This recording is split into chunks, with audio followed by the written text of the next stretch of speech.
தலைமைத்துவத்தில் வருகிற காயம். லீடர்ஷிப்லேருந்து நீங்கள் ரசிக்கப்பட்டதுக்கு அப்புறம் பார்த்தீங்கன்னா முதல் அட்டாக் உங்களுக்கு எங்கே வரும்னு பார்த்தீங்கன்னா லீடர்ஷிப்லேருந்து வரும். பாருங்கள், ரசிக்கப்படுறீங்க, ஓகே, இயேசுவை ஏற்றுக்கொள்கிறீங்க, சபைக்குள்ளே காடு தைப்பீங்க, வைத்த உடனே step by step go through பண்ணுவீங்க. ஓகே, நீங்கள் சொல்லுவீங்க இந்த மாதிரி சர்ச்சுக்கு தான் நிம்மதி, சர்ச்சு தான் பெரிய பிரச்சனைன்னு சொல்லி. ஆனால் உங்களுக்கு புரியல, அது கர்த்தர் செய்கிற காரியம். முதல் எங்கே வருது? தலைமைத்துவத்திலிருந்து வருது, லீடர்ஷிப்லேருந்து வருது.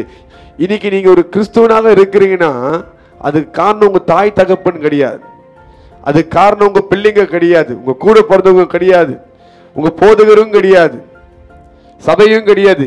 இன்னைக்கு நீங்க ஒரு ரட்சிக்கப்பட்ட மனுஷன் இருக்கு, என்ன காரணம் தெரியுமா? இயேசு. பிதா கொடுத்த கிருபை அது.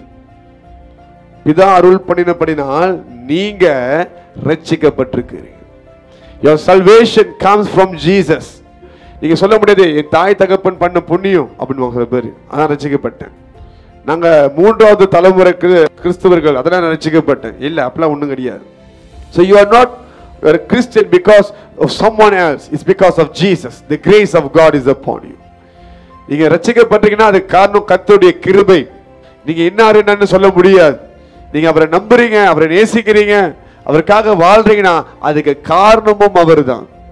Yes, we gather in the church. நம்ம சபையில ஒன்று கூடுகிறோம், இல்லைன்னு சொல்லல. எதுக்கு?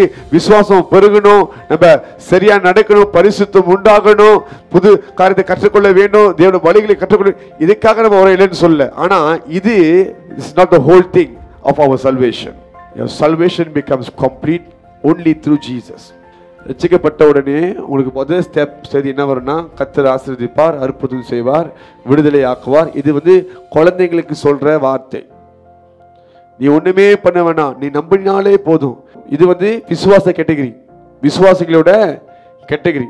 As long as you stay as a believer, everything will be smooth and perfect. எல்லாமே ஈஸியா இருக்கும். ஏன்னா நீங்க குழந்தை, உங்களை தூக்கி மடியில உட்கார வச்சிருக்கலாம். உங்க பாஸ்டர்லாம் உங்களை தூக்கி மடியில உட்கார வச்சிருப்பாங்க, நீ குழந்தை, பேபி அப்படின்னு சொல்லி. உங்களுக்கு இது தப்பு, இது சரி, இதெல்லாம் சொல்லணுமே அவசியமே கிடையாது. கர்த்தருடைய இரக்கத்தையும் அன்பை பற்றி பேசினாலே போதும். At the moment you step into discipleship, okay, சீஷத்துவத்துக்குள்ள நீங்க போனீங்கன்னா அங்கதான் உங்களுக்கு தெரியும் நீ சாட்சியாய் நடந்துக்கணும், பொறுமையா இருக்கணும். அவங்க ஏசுனாலும் நீ ஒரு கண்ணத்துல அரைஞ்சா இன்னொரு கண்ணத்தை காமிக்கணும். அப்படி உடனே என்னது இது எப்படி இருக்குது, என் மூஞ்சி என்ன ரபரா அடிச்சுட்டு போறதுக்கு அப்படின்னு சொல்லிட்டு பின்வாங்கி போயிடுவீங்க. நான் சொல்றது உங்களுக்கு புரியுதா இல்லையா? ரட்சிக்கப்பட்ட புதுசுல everything is wonderful, beautiful, very sweet. நீங்க இப்ப ஓ மை காட் அப்படின்றீங்க. என்ன காரணம்? கர்த்தரோட போதனைகள் கடினமாக இருக்குது. Sometimes the people leave the church because அவங்க ஒரு பிரச்சனை கொண்டு வருவாங்க. நான் சொன்ன மாதிரி பரவாயில்ல விடுங்க, ஆண்டவர் பார்த்துக்குவாரு. என்ன அவரு எனக்கு கொஞ்சம் கூட வழக்காடவே மாட்டாரு, எனக்காக பேசவே மாட்டாரு, இந்த சபை செல்லுன்னு போயிடுவான். ஹல்லேலூயா. நானா உனக்காக நியாயாதிபதியா வேலை செஞ்சிருக்கேன்? சத்தியத்தில் என்ன எழுதப்பட்டிருக்குது?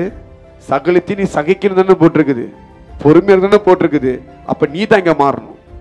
ஆட்கள் ஒன்று துன்பப்படுத்துவாங்க, நீ எப்படி கடந்து போகிற? அப்ப இது ஒரு கடினமான டீச்சிங். நீங்க உலகத்துல போய் உங்களை ஒருத்தன் அடிச்சானா, ஓகே, ஒருத்தவங்களை அடிச்சானா நீங்க போய் ரிப்போர்ட் பண்ணுவீங்க, போலீஸ் பிடிப்பான். கரெக்டா இல்லையா? ஆமாவா இல்லையா? சர்ச்சை ரிப்போர்ட் பண்ணா மறு கணத்தை காமிச்சான்னு கேட்போம். சொல்லு, உங்களுக்கு புரியுதா இல்லையா? அதான் இங்க ஒரு principles. we cannot rule you, we cannot lead you based on the law of this government. we only can rule you based on the law of the Bible. வேதத்துல என்ன எழுதப்பட்டிருக்குது? இயேசு சொல்ற இடரல் கண்டிப்பா உண்டாகும்ன்றார். there will be offense-ன்றார்.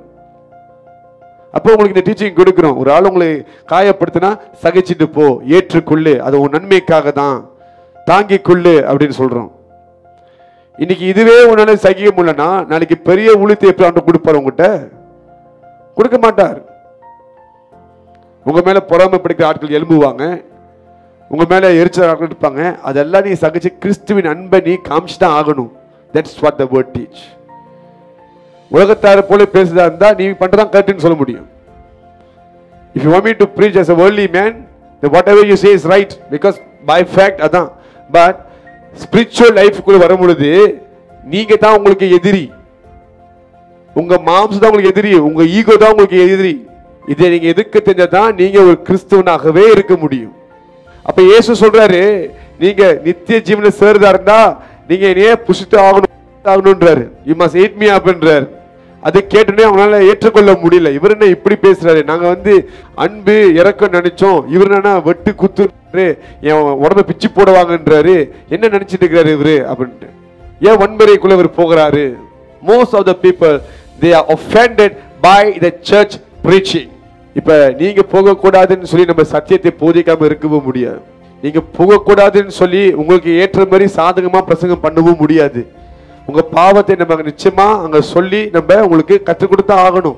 சில பேர் எனக்கு யோசிப்பாங்க, இவர் ஏன் இன்னைக்குன்னு பார்த்து இந்த பாவத்தை பத்திலாம் பேசுறாரு, இப்பதான் பிளான் பண்ண நைட்டு போயிட்டு அந்த பாவத்தை செய்யலான்னு சொல்லி இன்னைக்குன்னு பார்த்து பேசுறாரு ஐயோ அப்படின்னு. அவங்கள ஆவி ஏற்றுக்கொள்ள முடியல, அந்த ஆவி ஏற்றுக்கொள்ள முடியல. You don't like if the word is so against your behavior, your character. அப்பனா எப்பதான் மாறுவீங்க? அப்ப பூமியில நீங்க உங்களுக்கு சாதகமாவே எல்லா வார்த்தையும் வந்துச்சுன்னா நித்திய ஜீவனுக்கு சேர்க்கப்பட முடியாது. ஓகேயா? இங்க பொய்யான வாழ்க்கை, அது கிறிஸ்துவின் பொய்யான வாழ்க்கை நீங்க வாழ்ந்துட்டு மெய்யாகவே அங்க போய் சேர முடியாம இருந்தா எப்படி? அதான் கடினமான டீச்சிங் அக்செப்ட் பண்ணுங்க. பவுல் பிரசங்கம் பண்ணும் பொழுது பவுல் செய்தி எல்லாமே அன்பு இறக்கம் அப்படின்னு எல்லாமே கண்டிப்போடு தான் பேசுவார். அதை ஜனங்க உத்து கேட்பாங்க, ஆமாவா இப்படியா? ஒரு செய்தி மாதிரி நீங்க அநேக உபத்திரங்களை கடந்து உபத்திரின் பாதையில கடந்து போய் தான் நித்திய ஜீவனை சேர்க்கப்படுறார். He didn't talk about believing. நீங்க விசுவாசித்தால் தான் போக சொல்றது, அநேக பாடுகளை அனுபவிக்கணும், அப்பதான் நீங்க ராஜ்யத்தை சேர்க்கப்படுறார். Look at their teaching. அவங்களோட அந்த டீச்சிங் எப்படி இருக்குன்னு பாருங்க கொஞ்சமாவது. So many believers அவங்க அங்க நெருப்பு எரியுதுன்னா, விசுவாச நெருப்பு எப்படி எரியுதுன்னா, கர்த்தர் அன்பானவர், கர்த்தர் இறக்கம், உண்மைதான் இல்லைன்னு சொல்லல, உண்மைதான். ஆனா கர்த்தர் தகப்பனா கண்டிப்பான்னு உங்களுக்கு தெரியணும். ஒரு தகப்பன் பிள்ளையை அடித்து கண்டித்து வளர்க்கலன்னா அந்த தகப்பன் பிள்ளைங்க மேல பாசமே இல்லைன்ற அர்த்தம். வேதத்துல அப்படியாக எழுதப்பட்டிருக்கு. If you don't discipline your children, you don't love your children.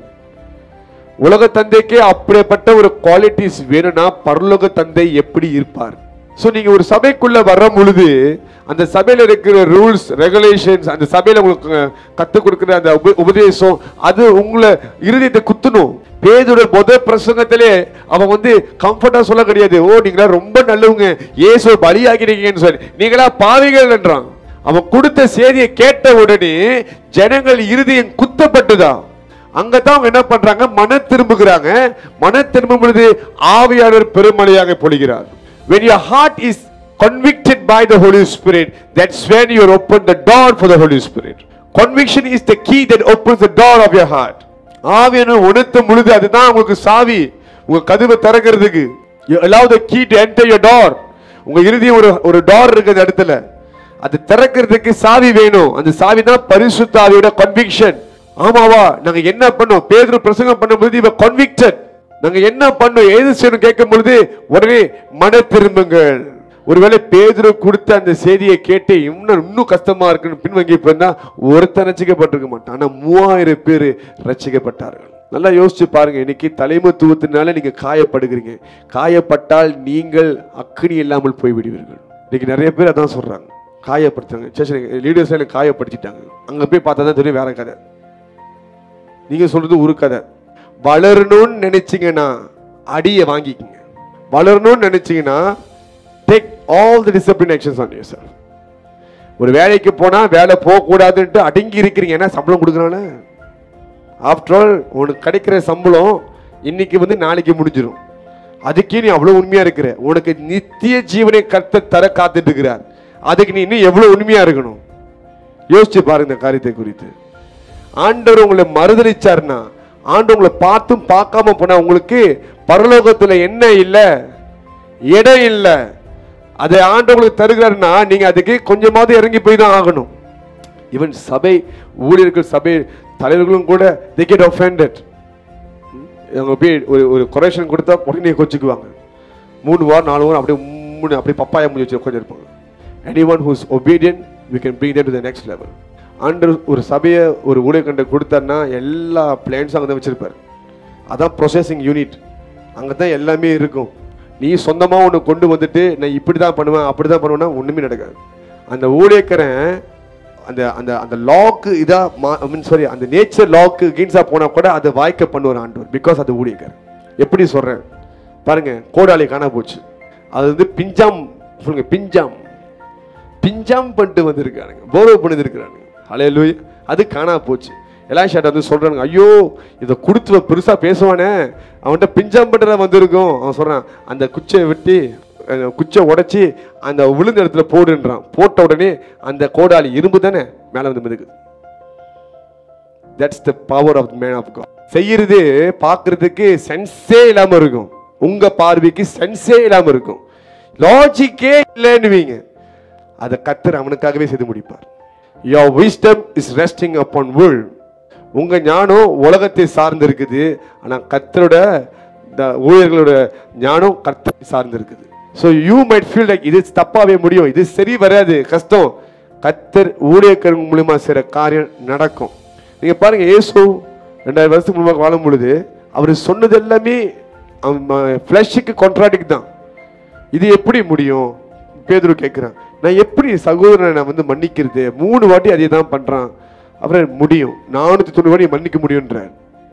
Completely totally கான்ட்ராடிக்டா இருக்குது. அதாவது ஸ்பிரிச்சுவல் லைஃப்குள்ள வரும் பொழுது the teaching will go harder and harder.